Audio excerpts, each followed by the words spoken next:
এখন ত্রিপুরা রাজ্যে চাকরি প্রত্যাশীদের আন্দোলনের বন্যা বইছে।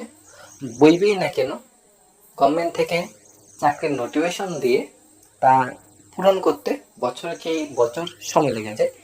এরকম একটা নিয়োগ প্রক্রিয়া হলো স্পেশাল এক্সিকিউটিভ নিয়োগ প্রক্রিয়া, যা প্রতিশ্রুতি ছিল ডিসেম্বর 2022-এর ভিতরে পুরো প্রসেস কমপ্লিট করা, কিন্তু সেই প্রতিশ্রুতি বাস্তবায়ন হয়নি। আমরা আগে প্রতিশ্রুতিটা কি ছিল, 2022-এর সেপ্টেম্বরে কি প্রতিশ্রুতি ছিল সেটা দেখব, এরপরে ডিটেলস যাচ্ছি বর্তমানে প্রতিশ্রুতি বাস্তবায়ন হচ্ছেই বা না। পূর্ণ খবর, মাননীয় মুখ্যমন্ত্রী আজকে ঘোষণা করেছেন নিশ্চয়ই ওনার একটা কর্মসূচিতে গরিব অংশের বেকাররা যারা রয়েছে তাদের জন্য। গতকাল আমাদের এই রিক্রুটমেন্ট রুলস আমরা হোম ডিপার্টমেন্টের অধীন ক্যাবিনেট মিটিং এ সিদ্ধান্ত গ্রহণ করেছি। 6065 জন স্পেশাল এক্সিকিউটিভ আমরা এক মাসের মধ্যে নিয়োগ করতে চলেছি। 6065 যারা হোম ডিপার্টমেন্ট পুলিশের অধীন কাজ করবে এবং প্রথম তাদেরকে কন্ট্রাক্ট বেসিস নেওয়া হবে। তাদের শিক্ষাগত যোগ্যতা মিনিমাম থাকতে হবে 8 পাস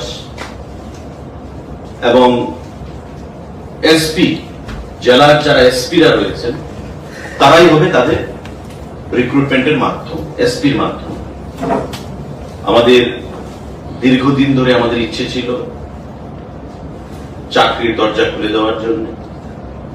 টিপিএসসির মাধ্যমে বিভিন্ন পরীক্ষায় দপ্তরের যে পরীক্ষাগুলো তাদের মাধ্যমে এই চাকরিগুলো রাজ্য সরকার প্রদান করে আসছে এবং যারা সমালোচনা করছেন যে সরকার চাকরি দিচ্ছে না, চাকরির দরজা বন্ধ হয়ে আছে, যারা জেগে ঘুমোচ্ছেন, চোখ খুলে ঘুমোচ্ছেন, তাদের প্রতি আমাদের এটাই উত্তর থাকবে এই শারদোৎসবের প্রাক্কালে যে আমরা সামাজিক ভাতার প্রতিশ্রুতি ছিল আমরা দিয়েছি 2000 টাকা, নতুন আরো 30,000 সামাজিক ভাতা আমরা 2000 টাকা করে প্রদান করব।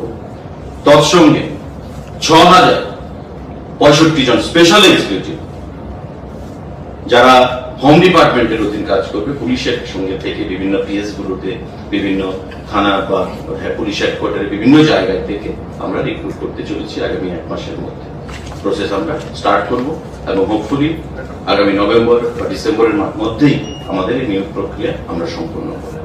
বেতন কি হবে, বেতন পরিকাঠামো কি হবে সেটা নিয়ে আলোচনা করবে। তবে আমি এটুকু বলতে পারি যে বেতন প্রাথমিক সময় 10,000 টাকা উপরে হবে, কন্ট্রাক্ট বেসিস যেহেতু। পরবর্তী সময় রাজ্য সরকার সেটা সিদ্ধান্ত গ্রহণ করবে যে কতদিনের জন্য হবে, বেতন কত হবে, সে বিষয়ে আলোচনা হবে। তাদের মিনিমাম যে কোয়ালিফিকেশন সেটা থাকতে হবে class 8 standard. He or she shall B a permanent resident of Tripura, মানে পিআরটিসি মাস্ট। আমাদের বয়স থাকবে 21 থেকে 45 পর্যন্ত। এসসি এসটির ক্ষেত্রে 5 বছরের রিল্যাক্সেশন থাকবে। মিনিমাম কোয়ালিফিকেশন সেটা বললাম 8 standard. Physically and mentally fit হতে হবে। Should have no criminal record against him in any police station or having no adverse report regarding attachment. সেক্ষেত্রে সিলেকশন যে procedure, the district SP shall arrange wide publication about the screening and enlistment of special executives in the district. Eligible candidates may apply to the local OC, মানে police স্টেশনের মাধ্যমে apply করতে হবে এবং সেই police station থেকে recommendation SP লেভেলে যাবে। এসপিরা তার অ্যাপয়েন্টমেন্ট প্রদান করবে। যে কাগজপত্রগুলো লাগবে, Aadhaar card, birth certificate, school leaving certificate H2 হিসাবে, medical fitness certificate issued by government medical officer, attested copy of school living certificate or attested copy of mark sheet এগুলো থাকতে হবে, certified copy of the ordinary resident register এগুলো থাকতে হবে। The OCPS shall prepare a list of eligible candidates after preliminary scrutiny of the applications and supporting documents. যেটা বললাম যে যারা অ্যাপ্লাই করবে লোকাল পিএস এ তারা যাবে, গিয়ে অ্যাপ্লাই করবে, ওসি সেই লিস্ট তৈরি করবে এবং সেই লিস্ট তৈরি করার পর এসপি কে পাঠাবে এবং এসপি সেগুলিকে স্ক্রুটিনি করে তাদেরকে ডেকে তাদের অ্যাপয়েন্টমেন্ট দেওয়ার বন্দোবস্ত করবে। The district superintendent of police shall constitute a screening committee consisting of the additional SP, deputy SP, DIB, and representative of a special branch. The committee may constitute as many subcommittees, each headed by an officer of deputy SP rank or the DSP rank, as felt necessary to scrutinize the documents signed by the OCPS. Thereafter, the subcommittees shall call the listed persons for assessing their suitability for the post on the basis of the following criteria for a maximum of 100 marks. Orientation to assist the police, ability to maintain vigil in order to prevent crime and law and order problems, ability to observe suspicious activity and or suspicious movement, ability to read and write in local language. অর্থাৎ তাকে যেখানে posting দেওয়া হবে সেই জায়গায় তার কাজ কি থাকবে, যে পুলিশকে টাইম টু টাইম রিপোর্ট করা, আইবির যে কাজগুলো থাকে, তার ঘটনা কি হতে পারে পুলিশকে আগে থেকে রিপোর্ট করা, কোনো ঘটনা সম্পর্কে কি হয়েছে সেটা রিপোর্ট করা, কোনো ঘটনা অ্যান্টিসিপেটেড এমন হতে পারে পুলিশকে অ্যাডভান্স ইনফর্ম করা, অর্থাৎ ভিজিল তার যে সতর্কতা সেগুলো রাখা সমাজের প্রতি, নেশার বিরুদ্ধে কারা নেশা ব্যাপারীরা রয়েছে তাদের বিরুদ্ধে ইনফরমেশন প্রদান করা, এই জিনিসগুলো পুলিশ ডিপার্টমেন্টের অধীন হয়ে থাকে এবং সেটাকে আরো ত্বরান্বিত করার জন্য, অ্যাসিস্ট করার জন্য পুলিশকে, থানাগুলোকে আমাদের এই স্পেশাল এক্সিকিউটিভ একটা গুরুত্বপূর্ণ ভূমিকা পালন করবে বলে আমরা মনে করি। তাই 6065 জনের মতো সেই ফিগার আগামী 1-1.5 মাসের মধ্যেই আমরা প্রসেস আশা করি আমরা শেষ করতে পারবো এবং এতে করে যুবকদের একটা। মাননীয় মন্ত্রী সুশান্ত চৌধুরী উনি নিজে সাংবাদিক সম্মেলন করে মন্ত্রিসভা সিদ্ধান্ত জানিয়ে দিয়েছে বেকারদের পক্ষে, বেকারদের স্বার্থে, যে ডিসেম্বর 2022 অর্থাৎ 1-2 মাসের ভিতরে পুরো নিয়োগ প্রক্রিয়াটা কমপ্লিট করে নেওয়া হবে স্পেশাল এক্সিকিউটিভ। এতে করে 6065 জন মানে চাকরি প্রার্থী বেকার আছে, যাদের মুখে হাসি ফুটবে, যাদের পরিবারের মুখে হাসি ফুটবে, সেই হাসি ফোটার তাগিদে, সেই খুশি থাকার তাগিদে সবাই একত্রিত হয়, গভর্নমেন্টকে ঢালাও হলে ভোট দিয়ে সরকারি চেয়ারে বা দ্বিতীয়বার গভর্নমেন্ট প্রতিষ্ঠিত করেছে যে এই গভর্নমেন্ট বেকারদের পক্ষে কাজ করবে, বেকারদের স্বার্থে কাজ করবে। সেই পরিপ্রেক্ষিতে সমস্ত পেশালিটির ভাই বোনরা সবাই একত্রিত হয়ে পথে নেমেছিল। এখন সেই প্রতিশ্রুতি যখন বাস্তব হচ্ছে না দেখে, তখন কি করছে সবাই, সবার মুখে, সবার শব্দে, সবার আচার ব্যবহারে একটাই নতুন খবর উঠে যাচ্ছে, সেটা হলো আন্দোলন। পেশালিটির ভাই বোনরাও প্রতিদিন যখন বিভিন্ন ইউটিউব চ্যানেল দেখে, বিভিন্ন নিউজ চ্যানেল, PBD24 দেখে, হেডলাইন্স ত্রিপুরা দেখে, দৈনিক সংবাদ দেখে, সন্দন দেখে, PB24 তো আগেই বলেছি, প্রতিবাদী কলম দেখে, আজকে ফরিয়াদ, তারপর বিভিন্ন যে পত্র পত্রিকাগুলি দেখে, সবগুলাতে দেখলে পেশালিটির ভাই বোনরা একটাই মানে জিনিস দেখতে পারে, সেটা হলো আন্দোলন। আজকে পেপার দেখলো, আজকে খবর দেখলো যে কি হচ্ছে, গতকালকে কারা আন্দোলন করেছিল, টেট পরীক্ষাতে উদ্দেশ্যে টেট চাকরি প্রত্যাশীরা আন্দোলন করেছিল। এর আগের দিন যখন তারা ঘুম থেকে উঠলো, দেখলো আজকে আবার আন্দোলন, আজকে কার আন্দোলনে নেমেছে, আজকে আন্দোলনে নেমেছে ত্রিপুরা পুলিশ কনস্টেবল চাকরি প্রত্যাশী ভাই বোনরা। গতকালকে দেখলো ত্রিপুরা পুলিশ সার্ভিস, এর আগের দিন দেখলো ত্রিপুরা ফায়ার সার্ভিস চাকরি প্রত্যাশী আন্দোলন করছে, এর 2 দিন আগে দেখলো JRBT গ্রুপ ডি চাকরি প্রত্যাশীরা আন্দোলন করেছে, এরপরে দেখলো JRBT গ্রুপ সি চাকরি প্রত্যাশী আন্দোলন করার মাধ্যমে চাকরি পেয়েছে, টেট উত্তীর্ণ চাকরি প্রত্যাশী আন্দোলন করার মাধ্যমে চাকরি পেয়েছে। তারা যখন পেপার দেখে, নিউজ মিডিয়া দেখে, সোশ্যাল মিডিয়া দেখে, সকলে একটি দেখতে পায় ত্রিপুরা বেকাররা বর্তমানে পথে নেমেছে সরকারকে মানে জানান দেওয়ার জন্য যে আমরা আছি, আমাদের চিন্তা করো। একটা নোটিফিকেশন দেওয়ার পরে কেন আমাদের এত দিন, এত বছর ওয়েট করাচ্ছ, কেন সময় শেষ হচ্ছে না, সেই বিষয়ে সবাই আন্দোলন নেমেছে। যেমন দেখেছি আমরা গতদিনে ত্রিপুরা পুলিশ কনস্টেবল চাকরি প্রত্যাশী আন্দোলন করেছে যে 2021 সালের নোটিফিকেশন, স্পেশাল এক্সিকিউটিভ বের হওয়ার আগের নোটিফিকেশন, এটা এখনো কমপ্লিট করা হয়নি। নতুন 916 জনের বিক্ষোভটি জারি করা হয়েছে, কেন নিয়োগটা কমপ্লিট করা হচ্ছে না, সবাই পথে নেমেছে, আন্দোলন নেমেছে এবং খুব বেশি সংখ্যক ক্যান্ডিডেট কিন্তু সবাই একত্রিত আন্দোলন নেমেছে। 6000+ ক্যান্ডিডেট একসাথে পাস করেছে, যদি এতজন ক্যান্ডিডেট একসাথে আসেনি, সবাই কিন্তু আন্দোলনে নেমেছে, পথে নেমেছে, প্রতিবাদে নেমেছে যে কেন প্রসেসটা কমপ্লিট করা হয় না।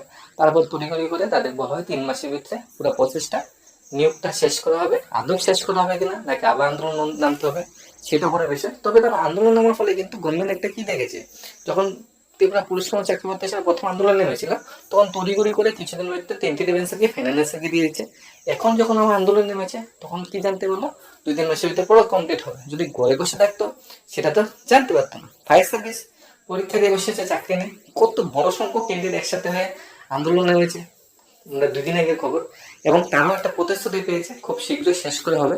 জেল পুলিশ চাকরি প্রার্থীরা বড় বসে আন্দোলন হচ্ছে, জেআরবিটিটা তো কতবার আন্দোলন করেছে। সে আন্দোলন, আন্দোলন মানে কি ফাইট না, একটা আন্দোলন মানে কি এখানে অহিংস আন্দোলন না, সরকার বিরোধী আন্দোলন। আন্দোলন মানে প্রতিবাদ, মানে আমারটা কবে হবে, আমরা কতদিন ওয়েট করবো, সেই দাবিটা, নিজের বাধার তাগিদে, নিজের বাঁচার তাগিদে আন্দোলন করা বা প্রতিবাদ করার অধিকার সবাই আছে।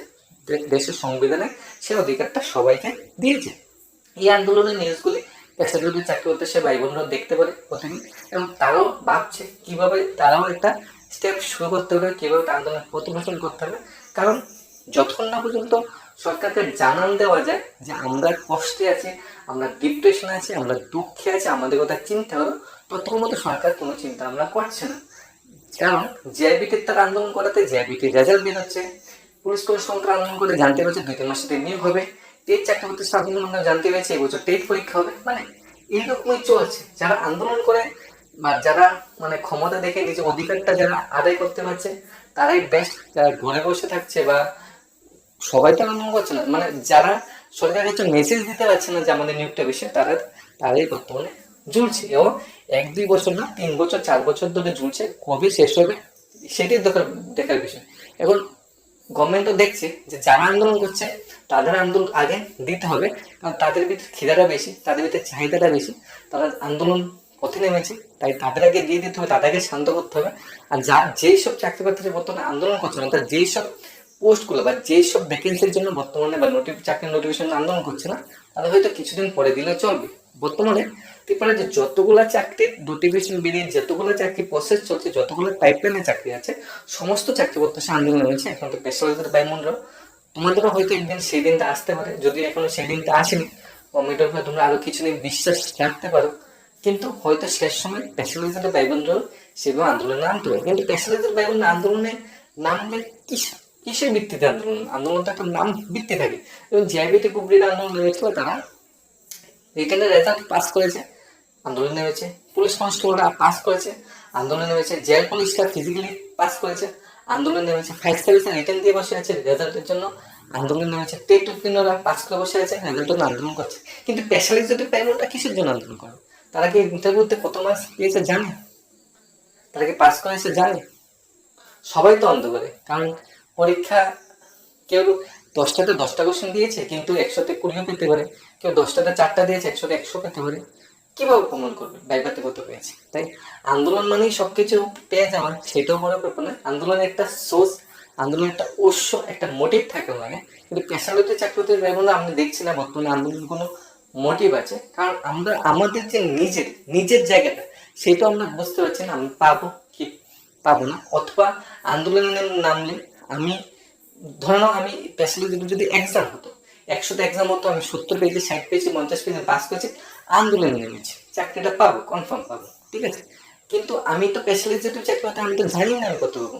বরঞ্চ আন্দোলন নামলে হয়তো আমি যা পাওয়ার তাও পাবো না, হয়তো আমাকে দেবে যদি চোখে বা নজরে চলে আসে। কিন্তু জিআইবিটি বা জেল পুলিশ, ত্রিপুরা পুলিশ, এইসব চাকরি করতে সে আন্দোলন নামে, তাদের যদি গভর্নমেন্ট দেখাও ফেলে, তাদের ভিতরে অ্যাকশনও নেই, কিন্তু তাদের তো এই রিটেনের রেজাল্টটা তো চেঞ্জ করতে পারবে না। কিন্তু স্পেশালিস্টটা কিন্তু চেঞ্জ করতে পারবে গভর্নমেন্ট চাইলে, যদি স্বচ্ছ নির্ণয়তে মেনটেন না হয়। তাই আন্দোলন স্পেশালিস্ট চাকরি হতে সে ব্যবহার এখনো শুরু হয়নি, আন্দোলনের রাস্তা এখনো শেষ হয়নি। তবে আস্তে আস্তে হয়তো একটা দিন আসবে যখন দেওয়ালে পিঠ থেকে যাবে, তখন হয়তো আন্দোলনের পথ অনুসরণ করতে হবে। তোমরা সোশ্যাল মিডিয়ার প্রটেস্টটা ঠিকঠাক রাখো।